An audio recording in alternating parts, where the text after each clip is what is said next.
We are, all of you know it, on the edge of a climatic abyss.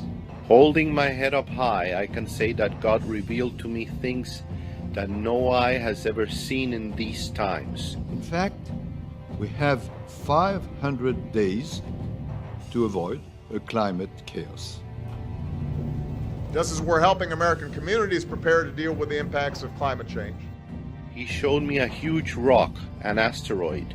The asteroid will collide with the island called Mona, to the west of Puerto Rico. Then the asteroid will enter the ocean and collide with the seismic fault, which will then cause an earthquake of 12 points. This impact will produce a large wave, which will enter the island of Puerto Rico immediately. God's priority in giving this message of judgment is so that all his people will understand the urgency and content of his message. We have to help our bases and ports as well. Not just with stronger seawalls and natural barriers, but with smarter, more resilient infrastructure. So what I want to start with this evening is a prophetic word that I received back in 2008, and the Lord said this to me. He said, Barack Obama will win the Democratic nomination, and he will be the next president of the United States of America. He said, Barack Obama is a forked-tongued devil. But, he said, be rest assured, my hand of judgment will come against your nation while he is president. Now, I don't know what hand of judgment the Lord was... Go ahead. Wait, I got to get you to say that again. Okay. And the Lord told you that these judgments will come down while, let me get this, I want to make sure I didn't hear it right, so keep me honest, while Obama is in the office of the presidency. Is that correct? That is correct. This wave will hit the East Coast. He said, warn the people to get out. This mighty wave will devastate coastal cities and will wash inland for many miles. He said millions of people will lose their lives. Because when the seas rise and storms come, we all have to be ready. This is the largest machine man ever built. That's right. And it's amazing. The scientists are looking for God. Right. Whatever happened to church? Right. That's right. It is the largest machine that man has ever made. It's a 17-mile long structure. And they're looking for the God particle, what holds everything together. They want to make contact with the immortals. We're kind of warning that the Earth is going to make contact with them, and it's not going to be pretty. This has never happened on Earth before, unless maybe it was when God spoke and brought all these particles together the first time around. So yeah, there are some physicists concerned. There's been fears that we might open up some kind of a black hole, and yet that's actually kind of what they want to do, and we can talk about that during the program. They want to open a black hole, and they want to see if they can send gravitons through it to communicate with the other side. So what are we looking for? Things like dark matter, dark energy, supersymmetry, quantum black holes, large extra dimensions. But really, we're just pushing the boundaries of human knowledge. We don't know what we're going to find at 13 TV at the LAC. This is a machine that man has built to try to find out who is God, where is God alive, they wanted to find the God particle. Right. Is that right? Yeah, the Higgs boson, the God particle that Zach mentioned, is one of the particles they're looking for. They're looking for quarks. They're looking for gravitons. They want to know, how did God put this all together, and can we take it apart? The Shiva deity that they've got, you know, right outside the main offices there at CERN. Right. But that's what it does. It does the cosmic dance that discombobulates the world at the atomic level. They say if gravitons are escaping into a parallel universe, then gravitons might be a tool that we can use to send a communication through into the other universe to say, we're here, come and talk to us. And then they said maybe something would be sent back through to us. In fact, the director at CERN, we put this on the back of our book, the director at CERN said the Large Hadron Collider could open a doorway to an extra dimension, and out of this door might come something, or we might send something through it. That's Sergio. He's telling you exactly what they intend to use that machine for. You said recently that you thought that there might not actually be elections in 2016 because of widespread anarchy. Do you really believe that? I actually think I'm a pretty good president. I think if I ran, I could win. You talked about maybe Obama might be the last president. Since then, he made a statement about running for a third term, wishing he could. Talk about that more. Well, the thing that everybody had better watch, Obama knows what I know. There's only two people in this world that can stop him from his agenda, which is to dedicate and make himself king, using the FEMA provisional government. And Alex, you've covered FEMA for years, so don't let anybody fool you. It's out there. They're waiting to do it. But Obama wants to be that person. And there's only two people that can stop him, Bill and Hillary Clinton, that have the power to match him. The key to this is watch Joe Biden. If Joe Biden gets in the race, then you can count on it with everything you got. Obama's planning to stay. And he's going to do what he's got to do to be able to stay there. Now, the question is, do you want Obama to be comes? You've got Hillary. She's waiting for her day. And if she can just get in this election, then she will make it collapse. Now, Alex, it's a question of whether we, the people, want to be an Islamic caliphate under Obama and lead him to global power as the leader of Islam worldwide, or do we want to become a communist country under Hillary? Within 6 months, Hillary will appoint Bill ambassador to the UN, and then because of what they've been doing in the UN with the Clinton Foundation, within 6 months of that, they plan on him being the Secretary General of the United Nations, or in other words, the leader of the UN. Can you imagine? They will have achieved what they told me about in 1986. They want to be the most powerful couple ever in the history of the world. Fucking great, man. Now what the fuck are we supposed to do? Well, I hope that that's not going to be the case, but certainly there is the potential. The U.S. military is planning an unprecedented training exercise this summer called Operation Jade Helm 15 across 7 states. And with polls showing trust in the government near record lows, that exercise has some Americans feeling uneasy. Have you heard of this military special operations command exercise called Jade Helm? America! Jade Helm 15. Jade Helm 15. Jade Helm 15. Jade Helm 15. Jade Helm, I think, needs to be put in the larger context.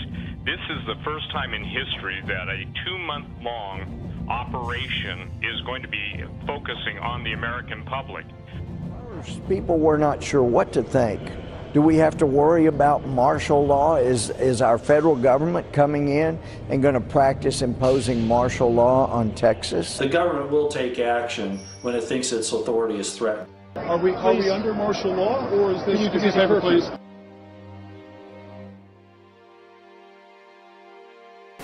Guccifer, the Romanian hacker who accessed private email accounts of numerous top government and military officials, as well as the Bush family, is quoted in the New York Times as predicting a nuclear attack on Chicago sometime in 2015. Having eluded the FBI and the Secret Service for years, Guccifer, real name Marcel Lazar, infamously hacked George W. Bush's creepy self-portraits while also accessing email accounts belonging to Colin Powell, as well as military officers and celebrities. He is now serving a 7-year prison sentence in Romania. Guccifer's manifesto is, quote, a potpourri of conspiracy theories about the terrorist attacks of September 11, 2001, the 1997 death of Princess Diana, and alleged plans for a nuclear attack in Chicago in 2015. And whether you believe it to be the work of a conspiracy or a plot crafted by a group like ISIS, the fact is that Chicago has been a terror target since 9/11. Earlier this summer, the FBI warned that ISIS were planning to target major US cities after the terror group put out a series of chilling tweets identifying the Old Republic building in Chicago as being in the crosshairs. Guccifer also makes another intriguing comment during the New York Times interview, quote, "This world is run by a group of conspirators called the Council of Illuminati, very rich people, noble families, bankers and industrialists from the 19th and 20th century.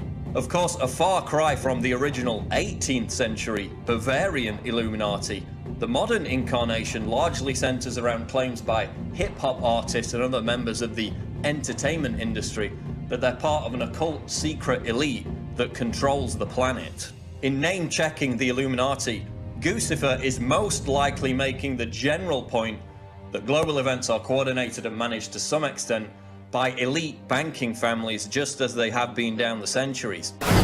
Does God use the motion of the planets to communicate with us, to announce things to come? Well, many people believe that an astronomical occurrence called 4 blood moons is a message from God. A blood moon is a full lunar eclipse, and 4 of them in a row is called a tetrad. When they've occurred on the Jewish High Holy Days, it's coincided with major historical events like the Six-Day War in 1967. 4 blood moons on the Jewish High Holy Days has happened only 3 times in the last 500 years. The next time it occurs is starting next spring on the Jewish Passover. The Bible speaks of signs in the heavens. What does it mean? What is the prophetic significance? Is this the end of the age? Something's about to change. I believe that the heavens are God's billboard, that He has been sending signals to planet Earth, and we just haven't been picking them up. It is a solid mass 5 times the size of Earth. It will cause an eclipse of the sun for a period of time. It has 3 or 4 planets that are actually, I'm going to refer to them as moons, that travel with it and travel around it, similar to the situation with our moon relative to Earth. The moons will be dragged around with Nibiru at the same time. And then we will have a tail of debris being dragged along, gravitationally sucked along behind this the primary planet Nibiru.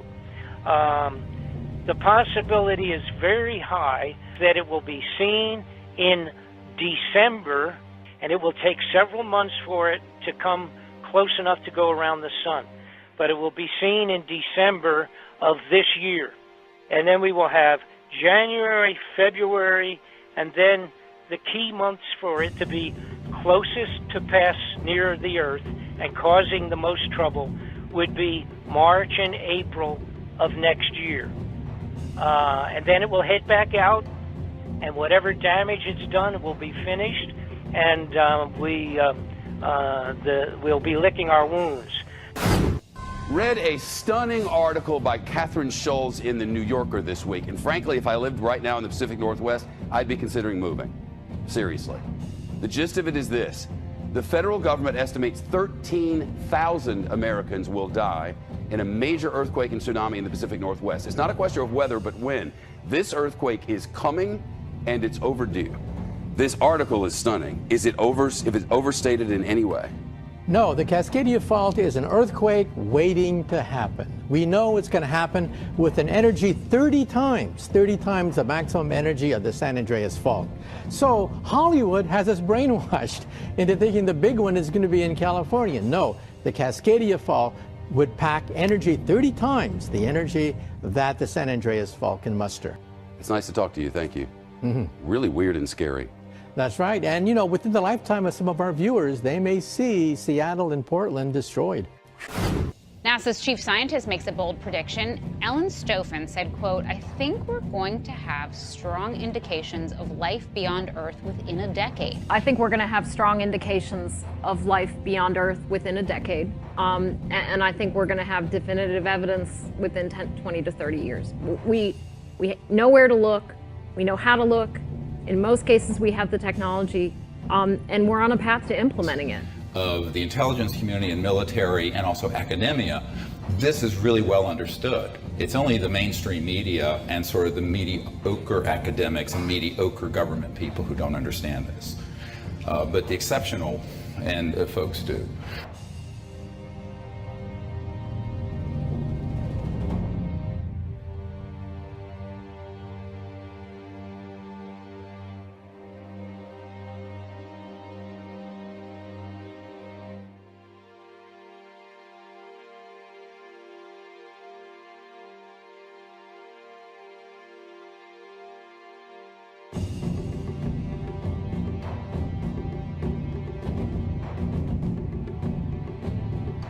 Quite simply, Professor, do unidentified flying objects without question exist?